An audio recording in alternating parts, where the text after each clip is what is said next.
बिस्मिल्लाहिर्रहमानिर्रहीम, अस्सलाम वालेकुम। पाकिस्तान और दुनिया भर में देखने और सुनने वालों को अब्दुल कादिर का सलाम। आप समेत बहुत सारे लोग अभी भी गिलगित बल्तिस्तान इंतखाबात के मुकम्मल नताइज का इंतज़ार कर रहे हैं। हमसे भी पूछा जा रहा है कि भाई और कितना टाइम लगेगा तमाम नताइज कंपाइल करने में, या कब तक कंप्लीट रिज़ल्ट आ जाएगा। हमने भी ये एक्सपेक्ट किया था कि चूँकि सिर्फ 24 हल्के हैं, कोई इतना ज़्यादा टाइम नहीं लगेगा। 4-4 हज़ार वोट लेने वाला कैंडिडेट, 5,000 वोट लेने वाला कैंडिडेट विक्ट्री क्लेम कर रहा है, इतने ज़्यादा तो वोट है नहीं, तो ये तो 3-4 घंटे के अंदर अंदर सारा कंक्लूड हो जाना चाहिए था। लेकिन अभी इस वक्त ना सिर्फ पाकिस्तान तहरीक इंसाफ बल्कि पाकिस्तान पीपल्स पार्टी और JUI भी तहफ़्फ़ुज़ात का इजहार करती दिखाई दे रही है। इवन पीपल्स पार्टी ये कह रही है, उनके नुमाइंदगान का हर थोड़ी देर के बाद हमारे ऑफिशियल व्हाट्सएप ग्रुप में एक पूरा प्रेस रिलीज आ रहा है कि फॉर्म 45 उन्हें नहीं मिल रहा। अगर पीपल्स पार्टी को नहीं मिल रहा और पाकिस्तान तहरीक इंसाफ की तो शिकायत ऑलरेडी हैं, लेकिन इसके साथ साथ क्या हो रहा है वो मैं जल्दी से आपको बता देता हूँ कि कैंप्स में सेलिब्रेशन का सिलसिला भी जारी है और ये सेलिब्रेशन हर कैंप में डिफरेंट अंदाज से की जा रही है। पाकिस्तान तहरीक इंसाफ हुंजा में ये विक्ट्री सेलिब्रेट कर रही है, इसके साथ साथ गांचे के 2 हल्के हैं जहां पर विक्ट्री सेलिब्रेट की जा रही है, और इसके अलावा स्कर्दू का एक हल्का जिसमें मुत्तहिदा मजलिस वहदतुल मुस्लिमीन के साथ इत्तेहाद किया गया है, यहां पर भी PTI की पोजीशन स्ट्रॉन्ग है। तो PTI का कैंप ये क्लेम कर रहा है और विक्ट्री सेलिब्रेट कर रहा है, बल्कि खालिद खुर्शीद खान ने और PTI के बाकी रहनुमाओं ने आके ये क्लेम किया, ऐलान किया कि वो वाज़े लीड के साथ आगे दिखाई दे रहे हैं और उनके कैंप्स में सेलिब्रेशंस चल रही हैं। और सबसे ज़्यादा सेलिब्रेशंस हुंजा में दिखाई दे रही हैं। हुंजा और गांचे ये 2 मकामात ऐसे हैं जहां पर लैंडस्लाइड विक्ट्री हासिल की है, और हमारे पास जो ऑफिशियल रिज़ल्ट भी आ चुके हैं उनके मुताबिक भी तकरीबन अब 4-5 पोलिंग स्टेशन का रिज़ल्ट बाकी रह गया, वरना नेक नाम करीम साहब ने अच्छी खासी विक्ट्री हासिल कर लिया। यानी वोट उनके ऐसे हैं कि अब उसके आसपास कोई नहीं आ सकता, इसलिए उनके कैंप ने विक्ट्री अनाउंस कर दी है। उन्होंने तकरीबन 5,612 वोट हासिल किए और उन्होंने अपनी विक्ट्री अनाउंस कर दी है। पाकिस्तान पीपल्स पार्टी वहाँ पर दूसरे नंबर पर है। इसी तरह गांचे में भी जो आज़ाद उम्मीदवार थे उन्होंने 8,092 वोट हासिल किए। यहाँ पर मैंने आपको बताया 4,000-5,000 वोट लेने वाला उम्मीदवार विक्ट्री के आसपास पहुँच जाता है, उन्होंने 8,092 वोट लिए। दैट मीन्स के एक बड़े मार्जिन के साथ विक्ट्री हासिल किया है। तो PTI का कैंप वहाँ पर भी सेलिब्रेट कर रहा है। अभी ये इब्तदाई नताइज हैं, रात के 1 बजे के करीब भी कोई ऐसा नहीं हुआ कि मुकम्मल नताइज कंपाइल कर लिए गए हों। पाकिस्तान तहरीक इंसाफ के कैंप में सेलिब्रेशन हो रही है। इसके साथ साथ स्कर्दू की अगर बात की जाए तो स्कर्दू में पाकिस्तान पीपल्स पार्टी थोड़ा आगे दिखाई दे रही है। पीपल्स यहाँ पे 4 हल्के हैं, उनमें 3 में पीपल्स पार्टी का पलड़ा भारी है। वहाँ पर तो बल्कि सेलिब्रेशन हो रही है पीपल्स पार्टी के कैंप में कि वो लीड करते दिखाई दे रहे हैं। एक में मुत्तहिदा मजलिस वहदतुल मुस्लिमीन और पाकिस्तान तहरीक इंसाफ जिनका अलायंस था, वहाँ पर उनके कैंडिडेट की पोजीशन मजबूत है। इसी तरह गिलगित का अगर रुख कर लिया जाए तो गिलगित में पाकिस्तान मुस्लिम लीग नून और PTI ये दोनों ही अपनी अपनी पोजीशन स्ट्रॉन्ग बता रहे हैं।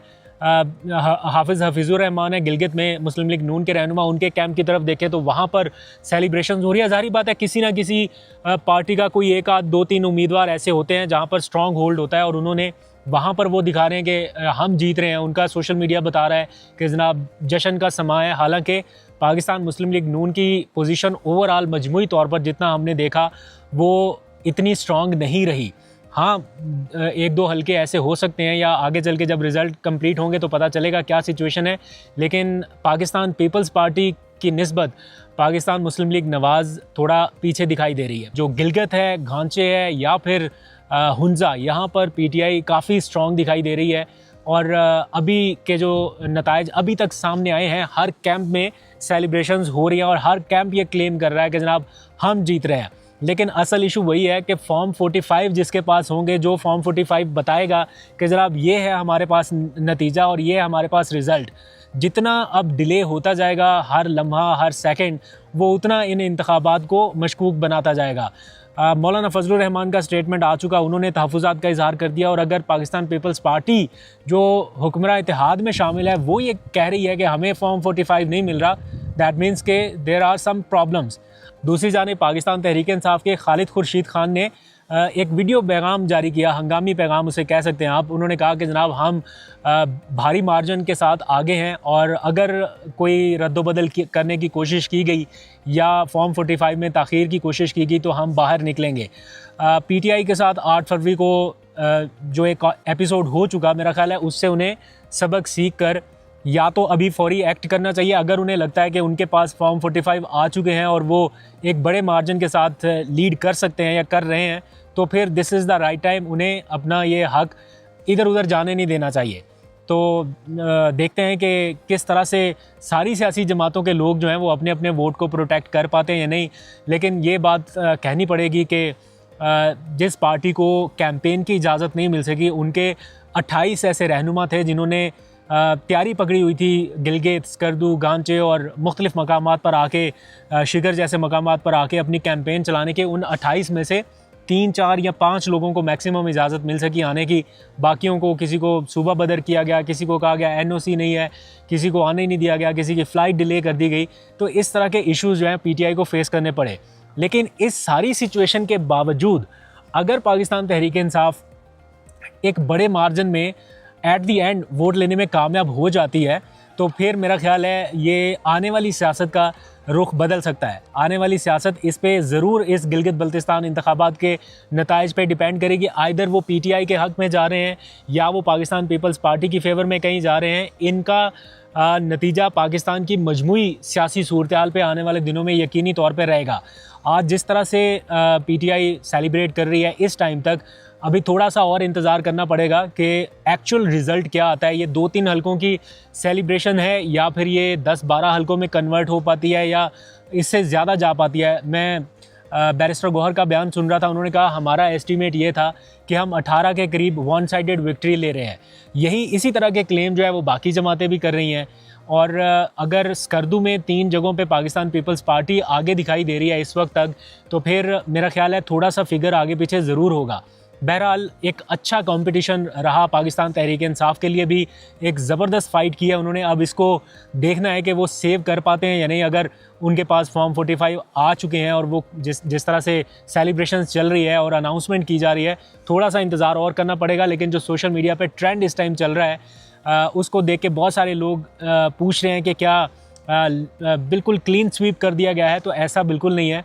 अभी चूँकि कुछ नताइज आना बाकी हैं तो थोड़ा इंतज़ार और करना पड़ेगा।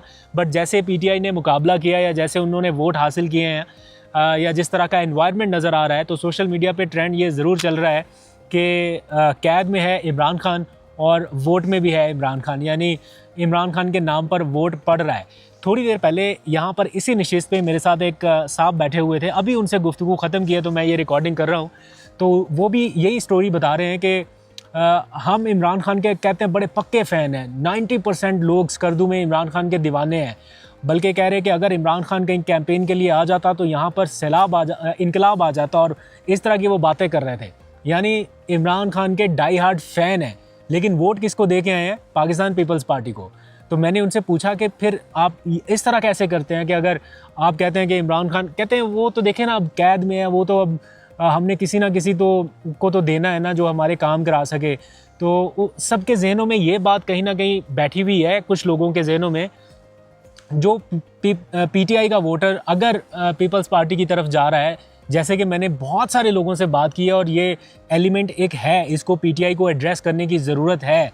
ये जो लोगों के जहनों में ये बात बैठ रही है ना कि नंबर 1 ये कि अब इमरान खान तो पता नहीं कब बाहर आएगा, ये चीज़।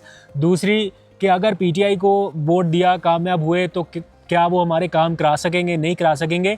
इन दोनों इश्यूज़ को एड्रेस करना चाहिए पीटीआई की लीडरशिप को। इनको बताना चाहिए कि हाँ, अगर हमें, खैर अब तो इलेक्शन हो गए, पहले कराना चाहिए था, इनको बताना चाहिए था कि अगर वोट मिला तो आपके लिए हम ये काम कर सकते हैं।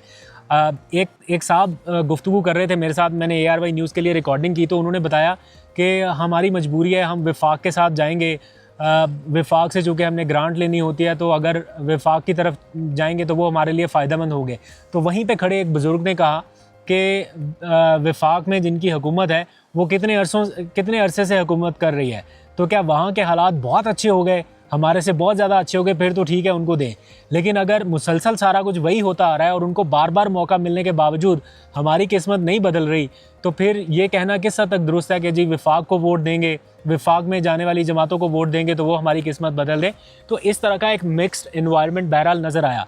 तो हम अभी तक इंतज़ार कर रहे हैं, जाग रहे हैं, हमारे सारे रिपोर्टर्स ऑन फील्ड हैं, जो मुकामी रिपोर्टर्स हैं, वो भी अपडेट कर रहे हैं हमें। हम तो चूँकि सुबह से फील्ड पे निकले हुए थे, तो it was a quite back breaking day. अभी थोड़ा थक हार के हम वापस आ गए थोड़ा रेस्ट करने के लिए, लेकिन रात गए तक हम ये देखते रहेंगे कि रिज़ल्ट्स क्या आते हैं, आपको भी अपडेट करेंगे। अभी तक के लिए इतना ही। अगेन इमरान खान साहब की जो